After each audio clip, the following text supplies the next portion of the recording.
હે ભાઈ, આમાં દશામાં ક્યાંથી રીજે? ગંદકીમાં મૂર્તિનું વિસર્જન. હવે તમે જો મિત્રો દશામાનું ભરે આમ આવી રીતે અપમાન કરી રહ્યા છે લોકો. શા માટે લોકો અપમાન કરી રહ્યા છે? વ્રત કરવાથી પુણ્ય મળે છે, આપણને આપણા ઘરની અંદર સુખ સંબંધી રહે છે, તે માટે લોકો વ્રત રહે છે.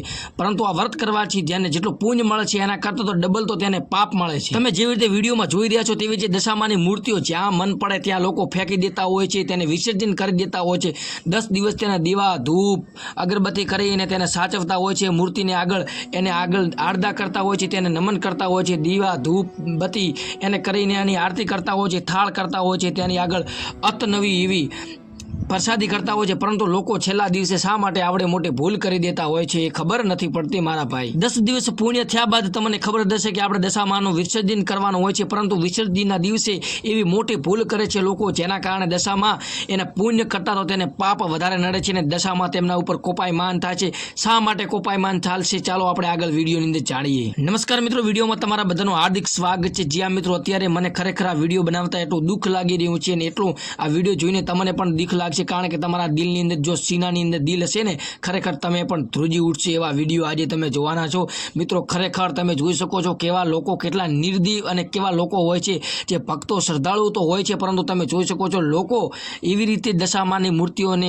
વિસર્જિત કરતા હોય. જ્યાં ગંદકીનો ખવાડો હોય, જ્યાં ગંદકી હોય, જ્યાં પાણીનો કોઈ પ્રકારનો સ્ત્રોત ના હોય ત્યાં લોકો વિસર્જન કરતા હોય છે. ત્યારબાદ શું થતું હોય છે મિત્રો, જે મૂર્તિ હોય છે તેના ઉપર કૂતરાઓ, ભૂંડો, ગંદીઓ જાનવરો એના ઉપર પેશાબ કરતા હોય છે, તેને ફેંકી દેતા હોય છે ઉપર, જેમ તેમ મન પડે એમ કરતા હોય છે. મિત્રો તમે જોઈ શકો છો છેલ્લા દિવસે તેના ઉપર આરતી કરવામાં આવે છે અને મિત્રો તેમ છતાં કેમ લોકો સમજતા નથી આ દશામાની વ્યથાને. લોકો દશામાનું વ્રત કરે છે અને છેલ્લા દિવસે જ્યારે મૂર્તિને વિસર્જિત કરવાનો છે ત્યારે સૌથી મોટો મૂંઝવતો સવાલ હોય છે કે જ્યારે સિટીની અંદર ગામડાની અંદર પાણીનો સ્ત્રોત ના હોય ત્યારે દશામાની મૂર્તિને ખુલ્લાની અંદર છોડી દેતા હોય છે. ત્યારે આવી રીતે ઘણા બધા બનાવો બનતા હોય છે. પરંતુ મિત્રો મારી નમ્ર વિનંતી છે, જો તમારી આજુબાજુ કોઈ પણ પ્રકારનો સોર્સ ના હોય પાણીનો, તો ઘરે મૂર્તિને આપણે દશામાને મૂર્તિ 10 દિવસ જેવી રીતે રાખો છો ને એવી રીતે આપણે ઘણા દિવસો પણ રાખી જઈએ, પરંતુ તેની વિધિ કરીને આપણે એને પછી રાખી શકીએ છીએ. અને જ્યારે આપણા ગામની અંદર પાણી, તલાવ, જે નહેર હોય તે ભરાય ત્યારે આપણે તેને વિસર્જિત કરતા હોય છે. પરંતુ મિત્રો આવી રીતે ન ફેંકો, તેને સુરક્ષિત જગ્યા ઉપર વિસર્જિત કરો. મારે નમ્ર વિનંતી છે, તમે આ કાકાનો એકવાર વિડીયો જોઈ લો.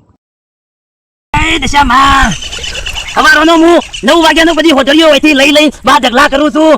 આ કઈ ચાલે એમ કરી તું? બધી હોટલીઓ બસ રસ્તા ઉપર મૂકીને જતા રહેશે અને ગાડીઓ વાળા તો સીધા બસ ઉપર થઈને ભેળ ભાગતા જ હોય છે. એટલે તમને એ ખબર પડતી નહીં કે તમે માતાજીનું અપમાન કરો છો.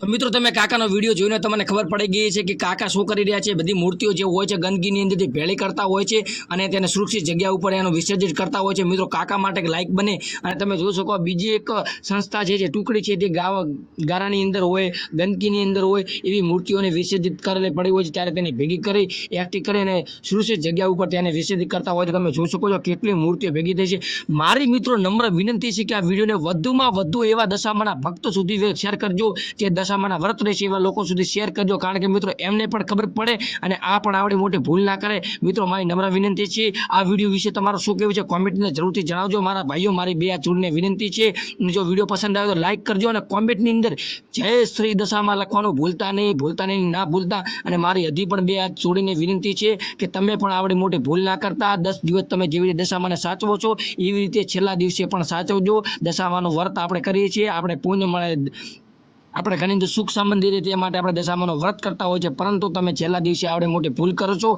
જેના કારણે આપણે પુણ્યના કારણે તો એને પાપ વધારે મળે છે. તો મારી નમ્ર હાથ જોડી નમ્ર વિનંતી છે કે તમે આવડે મોટી ભૂલ ના કરતો આ વિડીયોમાં વધુમાં વધુ લોકો શેર કરજો.